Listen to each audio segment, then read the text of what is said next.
பாட்டாளி தமிழர்கள் முதல் உலகத் தமிழர்கள் வரை அனைவருக்கும் அன்பு வணக்கம். இன்றைக்கு எதை பற்றி பேசப் போகிறோம் என்று சொன்னால், தமிழ் தேசிய உணர்வாளர்களுக்கும் உலகெங்கும் பறந்து வாழும் தாய் தமிழ் உறவுகளுக்கும் ஒரு செய்தியை வரலாற்று அடிப்படையில் நினைவுபடுத்த கடமைப்பட்டிருக்கிறேன். ஏனென்று சொன்னால், இந்த திராவிட முன்னேற்ற கழகம், அதற்கு முன்பு திராவிடர் கழகம், அதற்கு முன்பு நீதி கட்சி, இந்த அமைப்புகள் அனைத்தும் தமிழ் தேசியத்திற்கும் தமிழ் தேச விடுதலைக்கும் எதிராக கட்டமைக்கப்பட்ட அமைப்புகள் என்பதை வரலாறு நமக்கு எடுத்து காட்டிக் கொண்டே இருக்கிறது. இன்றைக்கு திராவிட முன்னேற்ற கழக தலைமையிலான கூட்டணியில் இடம்பெற்று 5 சட்டமன்ற உறுப்பினர்களை வென்ற காங்கிரஸ் கட்சி திராவிட முன்னேற்ற கழகத்தின் தலைமையை கலந்து பேசாமலே நடிகர் விஜய் தலைமையிலான தமிழக வெற்றி கழகத்தை ஆதரிக்க நடிகர் விஜய் அவர்கள் முதலமைச்சராக பதவி ஏற்பதற்கு ஆதரவு தெரிவிக்க முன் வந்திருக்கிறது என்று சொன்னால், திராவிட முன்னேற்ற கழகத்தினுடைய செய்தி தொடர்பாளர் வழக்குரைஞர் சரவணன் அவர்கள் திமுகவின் முதுகில் குத்திவிட்டது காங்கிரஸ் கட்சி 10 ஆண்டு காலமாக எங்களோடு கூட்டணியில் இருந்தார்கள் என்று சொல்கிறார். திமுகவின் தலைமை சொல்லாமல் இந்த செய்தியை ஊடகங்களிலே தோழர் சரவணன் பேசியிருக்க முடியாது. ஆனால் 2013 கனிமொழி அவர்களையும் ராஜா அவர்களையும் அலைக்கற்றை ஊழல் வழக்கிலே கைது செய்து டெல்லி கொண்டு சென்று திகார் சிறையிலே அடைத்தார்களே, அன்றைக்கு என்ன சொன்னார் மறைந்த திராவிட முன்னேற்ற கழக தலைவர் ஐயா கலைஞர் கருணாநிதி? என்ன சொன்னார்? கூடா நட்பு கேடாய் முடிந்தது, இனி ஒருபோதும் காங்கிரஸ் கட்சியோடு ஒட்டும் இல்லை உறவும் இல்லை சொன்னாரா இல்லையா? பிறகு எப்படி அந்த கூடா நட்பு கோடி வந்த நட்பாக மலர்ந்தது, பிறந்தது, இணைந்தது என்றால் வீணாக்குறிதான். ஏனென்று சொன்னால், எவர்களுக்கு இந்த திராவிட முன்னேற்ற கழகத்தவர்களுக்கு தில்லியிலே ஒரு அகில இந்திய கட்சி பக்கபலமாக இருக்க வேண்டும்.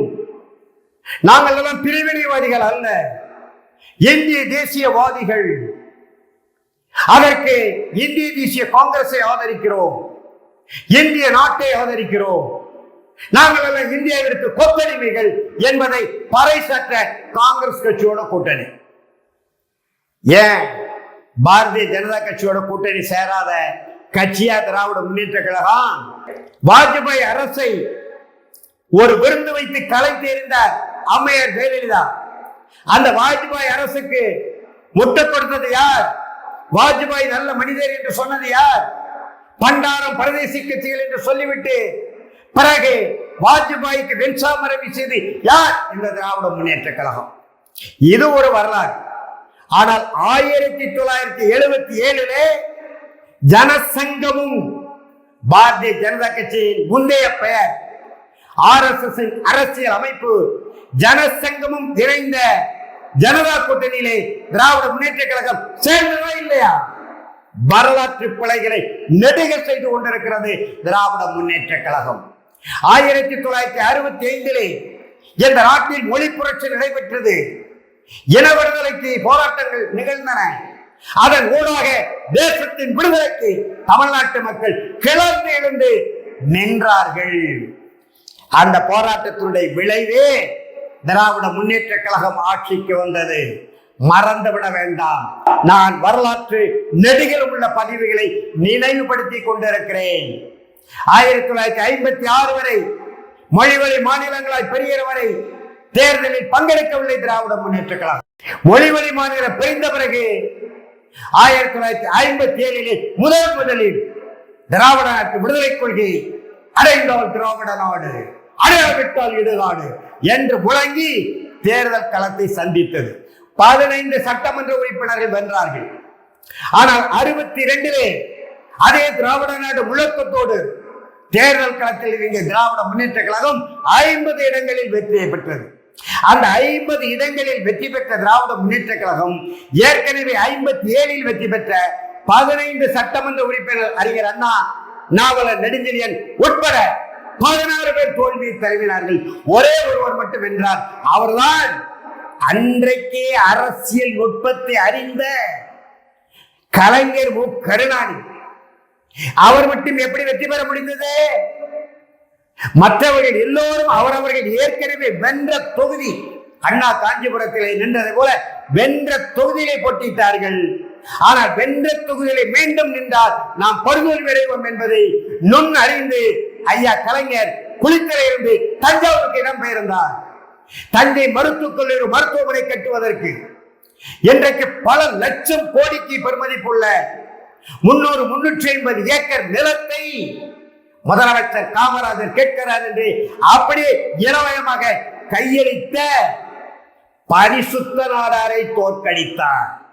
காங்கிரஸ் கட்சியினுடைய தியாகிகளில் ஒருவரான பெருந்தலைவர் காமராஜரோடு மிக நெருக்கமாக பழகிய பேசிய கட்சியிலே பொறுப்பு வைத்த பரிசுத்த நாடாரை ஐயா கருணாநிதி தோற்கடித்தார்.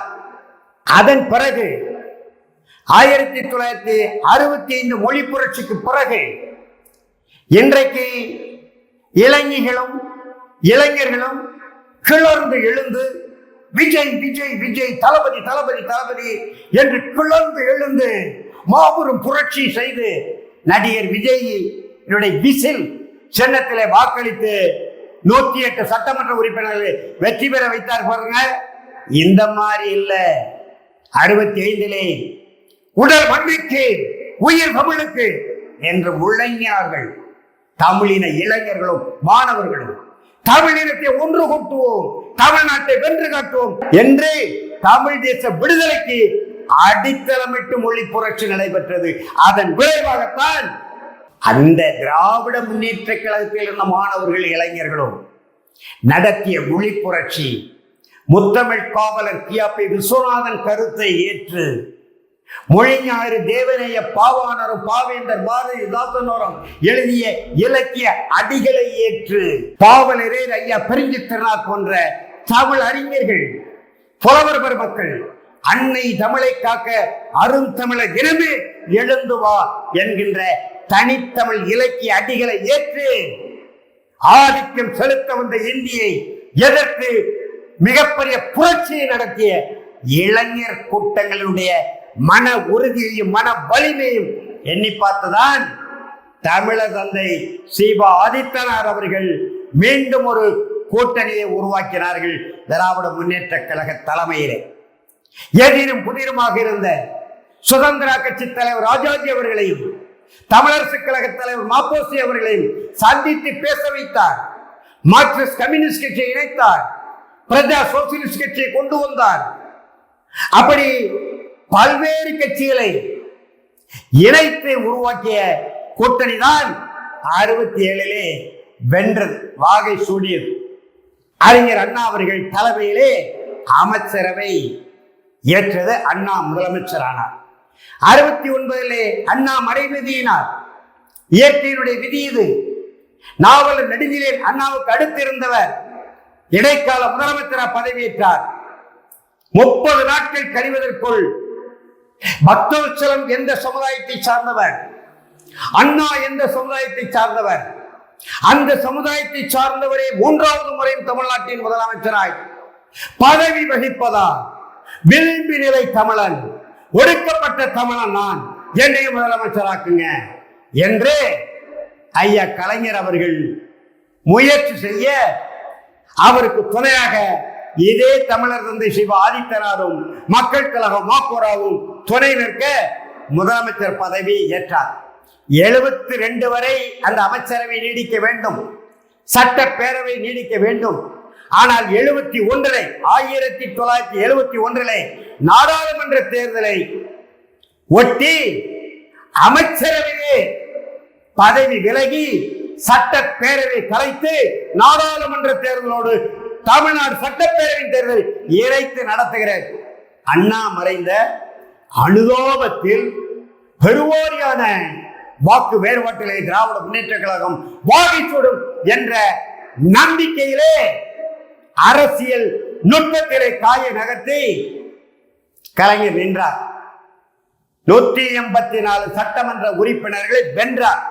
இன்றைக்கு பாசிச பாரதிய ஜனதா கட்சி அரசு சொல்கிறது பாருங்க, ஒரே நாடு ஒரே மொழி ஒரே தேர்தல். இதுக்கு வித்துட்டதே திராவிட நாடு கேட்ட மாநில சுயேட்சை போட்ட தீர்மானம் நிறைவேற்றிய ஐயா கலைஞர் தான் என்பதை தமிழ் தேசியர்கள் விளங்கிக் கொள்ள வேண்டும்.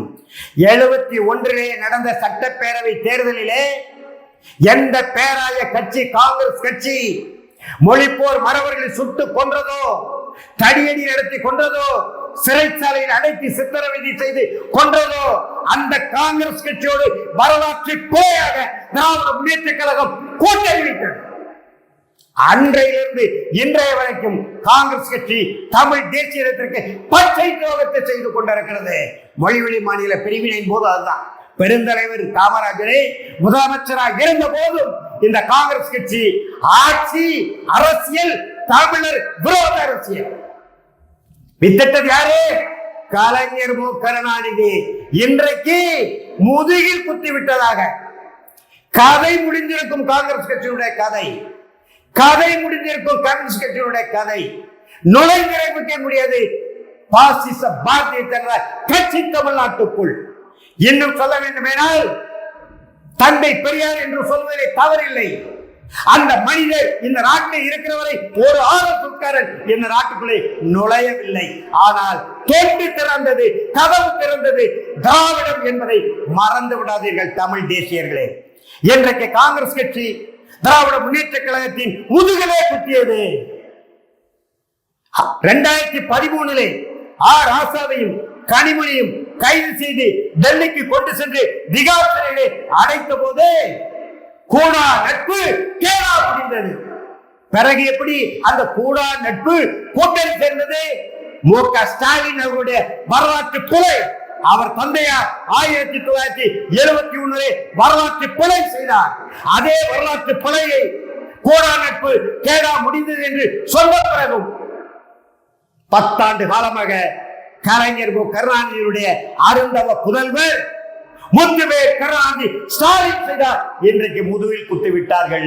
இன்றைக்கு இந்த வலைவெளி வழியாக ஒரு பச்சை தமிழனாக, ஒரு ஏழை தமிழனாக, ஒரு எளிய தமிழனாக தமிழ்நாட்டு அரசியலை 50 ஆண்டுகள் அரசியலை விளங்கிக் கொண்டவன் என்ற முறையிலே சொல்லிக் கொள்கிறேன். திராவிட முன்னேற்ற கழகமே உனக்கு துணிவு இருந்தால் இந்த 5 சட்டமன்ற உறுப்பினர்கள் பதவி விலக சொல்லி போராட்டத்தை நடத்து.